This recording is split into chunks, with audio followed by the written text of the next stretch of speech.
subsídios. Lições Bíblicas. Jovens. Lição 3. José. Resistir à tentação é possível. A paz do Senhor, querido professor, a paz do Senhor, querida professora, a paz do Senhor para você também, pastor e superintendente da Escola Dominical, que estão nos honrando com as suas presenças, com seus views e, acima de tudo, buscando um pouco mais de conhecimento da Palavra de Deus. Eu sou o pastor Alexandre Coelho, gerente de publicações da Casa Publicadora das Assembleias de Deus e também comentarista das lições bíblicas de jovem deste trimestre, cuja temática central é o perigo das tentações. Vamos estudar hoje a lição de número 3, cujo tema é José, resistir à tentação é possível. Queria destacar aqui um resumo da lição que diz que quando temos temor a Deus, entendemos que é possível, pelo Espírito Santo, resistir às tentações. O texto áureo com o qual nós vamos fazer a leitura está no livro de Gênesis, capítulo 39, versos 7 a 20. Vamos fazer a leitura do texto sagrado. E aconteceu, depois destas coisas, que a mulher de seu senhor pôs os olhos em José e disse: deita-te comigo.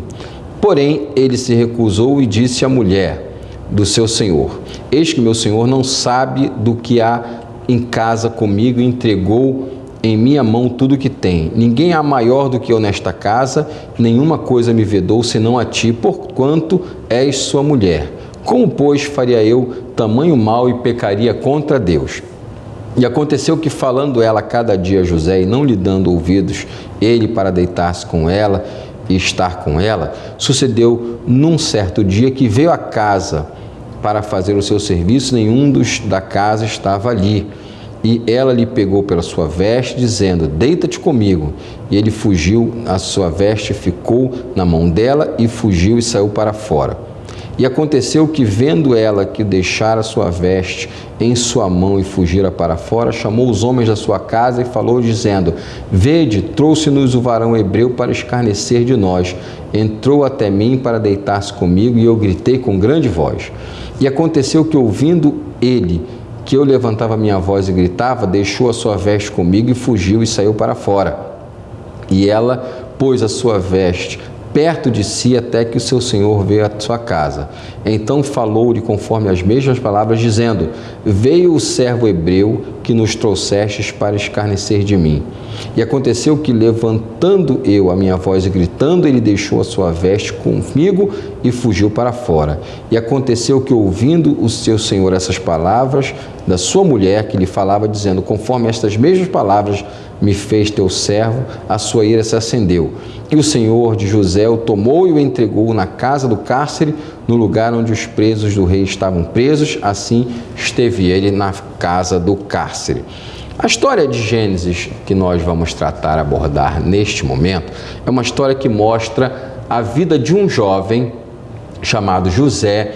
Ele é descendente de Abraão, filho de Jacó, e um dos ambientes em que nós vamos abordar essa tentação, a tentação no ambiente profissional, e também vale a pena observar que uma mentira contada várias vezes pode soar como uma verdade. Vamos observar que a mulher de Potifar, ela contou a mesma história 2 vezes, 3, até que aquela história recebeu o crédito de ser verdadeira e José pagou o preço da sua pouca liberdade que tinha, afinal ele era um escravo, por força da mentira contada por uma mulher. José perdeu a sua posição de escravo para ser um escravo prisioneiro, piorando assim a sua situação social ali no Egito. Quando nós falamos sobre resistir à tentação é possível, nós queremos deixar claro que, como eu disse, nenhuma tentação pode servir de pretexto para que nós venhamos a pecar contra Deus ou para imaginar que nós não tínhamos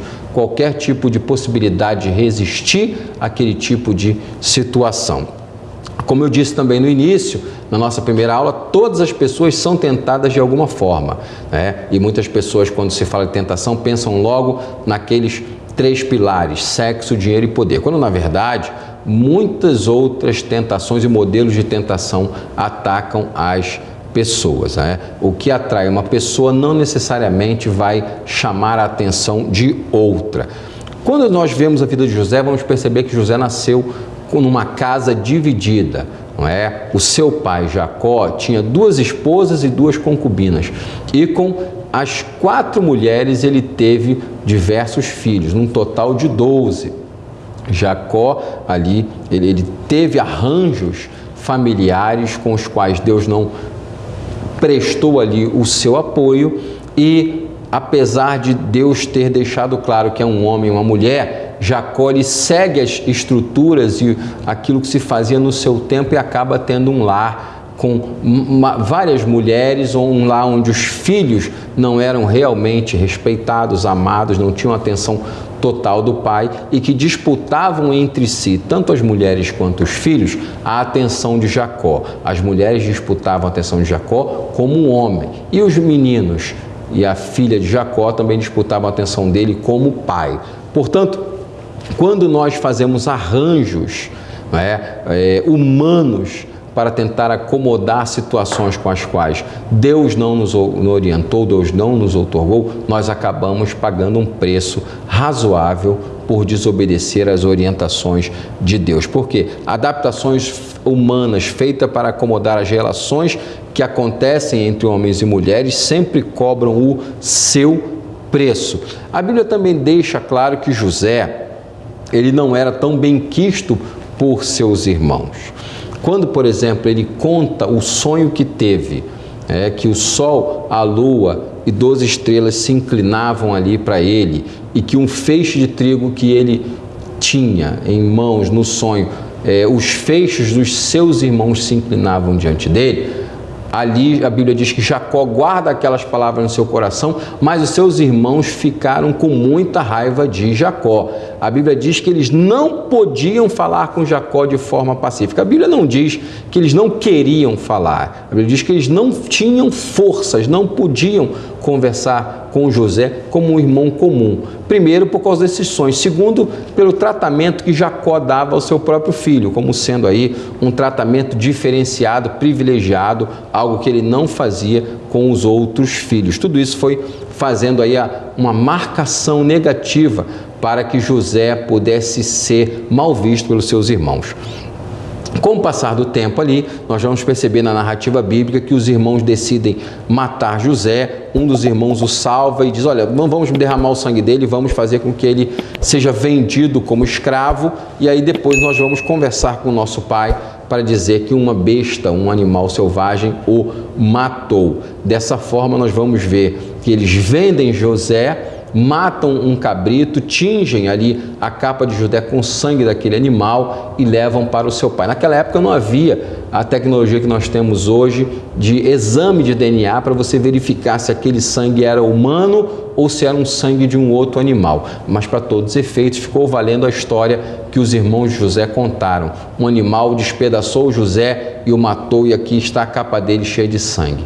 E aí nós vamos ver dentro da história de José o pai dele chorando a morte de um filho que estava vivo, e aquilo ali foi corroendo Jacó com o passar do tempo. Esse é o aspecto da família de José. E no tocante a José, José foi vendido como escravo para o Egito, onde ele teve que lidar com a solidão e os maus tratos da escravidão. Vamos nos lembrar que a escravidão é um dos pontos que acompanha a história da humanidade, que eventualmente ainda aparecem notícias de pessoas sendo submetidas a um tipo de trabalho forçado, onde ela não tem hora para acordar, não tem hora para comer, ela é obrigada a fazer diversas coisas ali sem qualquer tipo de benefício. Isso é uma escravidão. E José, ele teve que trabalhar ali na casa de Potifar, ele foi vendido ali para aquela família. E a Bíblia diz que o Senhor estava com José. Observe que talvez muitos pregadores dos nossos dias não gostem de ler esse versículo, porque, para todos os efeitos, quando uma pessoa passa de uma situação boa para uma situação ruim, parece que, na verdade, Deus a abandonou, que Deus está longe ali do radar daquela pessoa, quando, na verdade, a Bíblia deixa claro que quando José foi vendido como escravo, Deus estava com José, e a Bíblia diz o quê? Que ele foi varão próspero. Aonde? No local onde ele era escravo.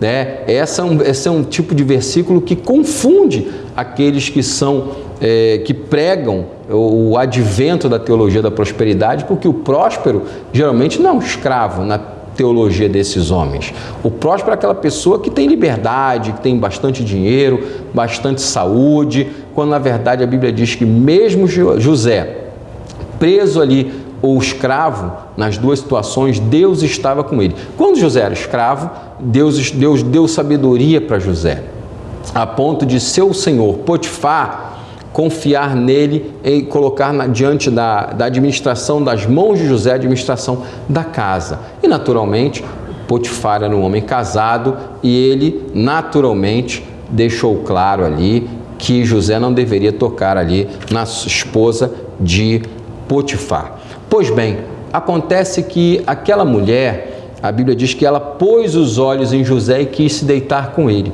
E a Bíblia diz que a cada dia ela ia falando com ele. Claro, toda vez que José era obrigado a entrar na casa, ele tinha que ouvir aquele mesmo discurso: venha se deitar comigo, vamos ter alguns momentos aqui, só nós dois, Potifar não está em casa, podemos ter aqui o nosso tempo, não vai ter problema nenhum. Só que a Bíblia deixa claro o que José fala: como faria eu tamanho mal e pecaria contra Deus? E aí entra uma grande questão. Não havia parentes de José no Egito. Ninguém que em tese conhecia José ia ficar sabendo se José tinha pecado ou não. Ainda assim, José manteve a sua integridade mesmo quando ninguém estava olhando. O seu pai não estava ali, seus irmãos não estavam ali, talvez aí outras pessoas estivessem conhecendo um pouco de José, não estariam por perto quando ele pecasse. Entretanto, ele deixou claro que ele estava sujeito a um código de ética que havia sido escrito no céu. Ele sabia que se ele se deitasse com a mulher do seu senhor, ele pecaria contra Deus. Ou seja, é uma tentação que está acontecendo dentro do ambiente de trabalho. E aí entra uma grande pergunta para que nós venhamos a fazer. Até que ponto o ambiente de trabalho tem sido um fator determinante para que nós venhamos a pecar? Até que ponto nós somos, no ambiente de trabalho, diariamente tentados e acabamos cedendo à tentação? Você pode ser um bom funcionário ou pode ser um mau funcionário. Você pode chamar a atenção de forma positiva ou pode chamar a atenção de forma negativa. José era um grande funcionário, obediente, e ele chamou a atenção da sua senhora e ela quis se deitar com ele, mas José se manteve fiel ao Senhor. José se manteve íntegro. Ele não permitiu que o seu ambiente profissional fosse um ambiente que o impulsionaria ao pecado, e dessa forma Deus se agradou daquilo que José fez, da resposta que José trouxe para aquela mulher. Ok? Então devemos deixar aqui esse relato diante de Deus. Ele não teve uma posição privilegiada quando chegou ao Egito, a definição de prosperidade bíblica, ela é diferente da definição de prosperidade de muitos pregadores que se arvoram em dizer que Deus está abençoando. Deus só abençoa quando você tem recursos, quando você tem saúde ou coisa parecida. A gente percebe que a Bíblia vai caminhar numa direção oposta a esse tipo de pensamento. A tentação sexual, ela pode, como eu falei, acontecer no ambiente de trabalho, como aconteceu com José. E José, a Bíblia diz que era o quê? Formoso à vista e atraiu a atenção de sua senhora, não é? E como eu falei, não havia nenhum parente de José para testemunhar da sua fidelidade, não havia ali nenhum parente que estaria chamando a atenção dele. Era ele sozinho e Deus. E ele se manteve fiel a Deus, apesar de todas as injustiças com as quais ele havia sido vítima, sendo aprisionado pelos seus irmãos, vendido como escravo, perdeu sua liberdade, perdeu o convívio com seu pai, o pai que ele amava, perdeu o convívio com a sua família como um todo. Ainda assim, ele não permitiu que as adversidades pelas quais ele passou fossem os fatores determinantes para que ele pecasse contra Deus. Na verdade, ele até deixou claro que Deus estava com ele e ele não poderia pecar contra o Senhor nosso Deus. Então, o grande desafio, talvez, de muitos de nós hoje é se manter fiel quando ninguém está olhando. É fácil nós nos mantermos fiéis e íntegros quando somos vigiados, mas quando nós estamos sozinhos, qual tem sido o nosso comportamento? Como nós reagimos em um momento em que nós não estamos cercados de olhares e somos desafiados a ceder a uma tentação? Até que ponto nós nos lembramos que, como José, ele diz, olha, não posso fazer isso, porque é um grande mal e eu vou pecar contra Deus. José qualificou o mal como mal. Nós não podemos qualificar o mal como sendo uma oportunidade para pecar contra Deus, uma oportunidade de ter algo em benefício próprio ou coisa parecida. Pelo contrário, nós devemos nos manter fiéis a Deus, sempre nos lembrando de que Deus está olhando para as nossas ações e que ainda que ninguém esteja olhando para nós, ninguém esteja nos vigiando para saber se nós estamos andando na linha ou não, Deus quer que, independente desses olhares, nós nos lembremos que Ele está olhando. Do mesmo jeito que Deus honrou José quando ele foi vendido como escravo, desta vez Deus ia honrar José, ele na prisão. Qual foi o preço então da fidelidade de José? Na perspectiva humana, humilhação e prisão. Valeu a pena em um primeiro momento, se nós formos pensar, valeu a pena a fidelidade de José? Aos olhos humanos parece que não. Por quê? Ele foi humilhado, ele foi preso, ele passou por um homem que cometeu um assédio sexual e uma tentativa de um crime sexual. Então, quando nós analisamos à luz de hoje essa perspectiva da humilhação e da prisão, nós podemos ser tentados a imaginar que Deus deixou José se virando sozinho, não é? Afinal de contas, Deus permitiu que aquela situação acontecesse, mas o projeto de Deus era muito diferente. Deus manteve ali a fidelidade de José, José também se manteve fiel e Deus proporcionou que aquele caminho que aparentemente era um rebaixamento, na verdade, era a base para que ele pudesse posteriormente ser o governador do Egito. Então, o Senhor estava também com José, tanto como escravo, como quanto prisioneiro. E a Bíblia diz que ele foi varão próspero também na prisão. Ora, alguém pode ser próspero num ambiente onde há pessoas detidas, onde pessoas que foram acusadas de crime estão aprisionadas sem ter liberdade para conviver com a sociedade? Pois é, mas a Bíblia diz que José foi varão próspero quando estava também preso no cárcere. E ali Deus o livrou, Deus o guardou, e esse foi o preço da fidelidade na perspectiva divina. A tentação pode ser uma fonte de prazeres temporários, mas que vão cobrar o seu preço. E a Bíblia deixa claro, fuja da aparência do mal. 1 Tessalonicenses 5:22. O apóstolo Paulo deixa claro, abstende-vos de toda aparência do mal, ou seja, ele orienta que se você à distância percebe que aquilo é mal, não se aproxime daquilo para ter certeza que aquilo que é mal. Quando você perceber à distância que aquilo vai te conduzir ao pecado, ele orienta, abstenha-se. Em outras versões, fuja da aparência do mal. Você não precisa chegar lá perto e experimentar e é realmente algo mal, não. A Bíblia orienta, você de longe já viu que aquilo vai te trazer problemas, afaste-se, porque essa foi a orientação que Deus deu ao apóstolo Paulo. Abstenha-se de toda aparência do mal, ou seja, se já tem a aparência daquilo que desagrada a Deus, eu não preciso continuar no mesmo caminho para saber e provar aquilo ali. Deus orienta o quê? A que a gente venha a fugir da aparência do mal. Há pessoas que veem o mal e se aproximam dele, subestimando a tentação. Esse é o grande perigo com o qual nós podemos nos deparar e que nós devemos evitar. A tentação ela vai bater na nossa porta quando nós estivermos acompanhados, quando nós estivermos sozinhos, e nós precisamos ter a sabedoria de Deus, ser cheios do Espírito para evitar qualquer tipo de situação que venha ofender a pessoa do Senhor nosso Deus. A Bíblia nos mostra que José, na prisão, ele teve contato com dois homens que vieram da mais alta corte do palácio de Faraó. Esses homens tiveram um sonho, eles foram interpretados por José, e ali naquela situação, Deus vai usar José posteriormente para chegar até Faraó, trazer ali uma palavra para ele, e o próprio Faraó pergunta aos seus conselheiros, acharíamos alguém em que haja o Espírito de Deus? Valeu a pena José ser fiel ao Senhor, valeu a pena José se guardar diante de Deus de tudo aquilo que estava sendo oferecido para ele e que poderia conduzi-lo ao pecado. Isso nos mostra, então, concluindo, esta nossa lição. A tentação existe, mas ela é o que? Resistível. É possível resistir à tentação? Sim.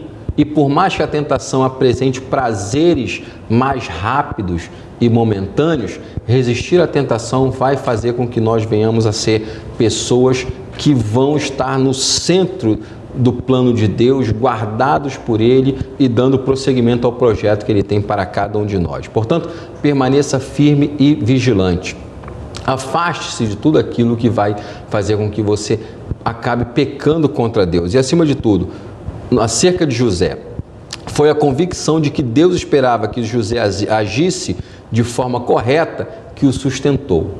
Deus espera que nós venhamos a ser fiéis também. E foi justamente essa percepção que fez com que José, mesmo distante de todas as pessoas, pudesse permanecer puro e fiel no seu ambiente de trabalho. E foi justamente ali naquele ambiente de trabalho, no Egito, onde ele havia sido levado para ser humilhado, o Egito vai se tornar também a terra da exaltação de José, a ponto de, através da vida de José, Deus congregar não apenas o seu pai e os seus irmãos, mas toda a sua família. E ali, depois de mais de 400 anos, vão sair milhões de pessoas protegidos e guardados por Deus para um novo projeto, coisas que na verdade Deus já tinha alertado a Abraão que aconteceria. Então você pode ser como José no ambiente de trabalho, pode ser que uma pessoa que é seu superior ou sua superiora esteja lhe assediando, buscando coisas na sua vida que você sabe que Deus não quer que você venha a ceder. E aí fica essa mensagem: você não é diferente de José. José também foi tentado nessa área, assim, ainda assim ele resistiu, ele pagou um preço, é claro. Entretanto, o preço que José pagou pela sua fidelidade, Deus fez com que se transformasse em bênção anos depois, e de escravo e prisioneiro, José passou a ser o vice-governador do Egito, tendo ali um papel da parte de Deus que entrou para a história das Sagradas Escrituras. E a ponto de José, quando estava morrendo, ele disse: quando vocês forem embora, porque José cria na promessa de Deus, ele disse: quando vocês forem embora, tirem os meus ossos daqui. Somente quem tem fé em Deus, quem espera na promessa de Deus para a sua vida, pode ter uma postura como essa. Que Deus te guarde no seu ambiente de trabalho, que dê forças a você, te dê sabedoria e orientação para evitar a tentação sexual que pode acontecer no ambiente de trabalho ou em outros ambientes também. No caso de José, foi no ambiente de trabalho, mas a tentação sexual pode acontecer em outros ambientes e nós devemos estar atentos para que não venhamos a envergonhar o nome do Senhor cedendo à tentação. Que Deus te abençoe grandemente.